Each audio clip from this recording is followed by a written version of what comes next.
এবার ইসলামী আন্দোলনকে ছাড়াই বৈঠক করেছে জামায়াত, এনসিপি সহ ১০ দল। বৃহস্পতিবার দুপুরে জামায়াতের কেন্দ্রীয় কার্যালয়ে আসন বন্টন নিয়ে আলোচনা করে দলগুলো। পরে জানানো হয় ইসলামী আন্দোলনকে নিয়েই রাত ৮টায় আসন সমঝোতার ঘোষণা দেয়া হবে।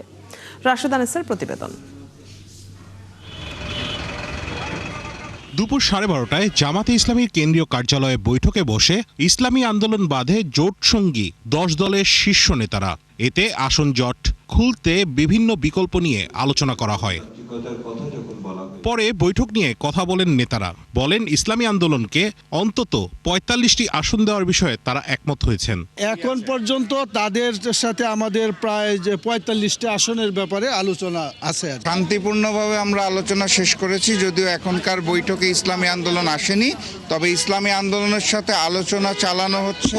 তবে এ বিষয়ে বিস্তারিত বলতে চাননি দলগুলোর শীর্ষ নেতারা। তারা বলেন বৈঠকের মাঝেই ইসলামী আন্দোলনের সাথেও কথা হয়েছে এবং সবাই মিলেই আসন বন্টনের ঘোষণা দেয়া হবে।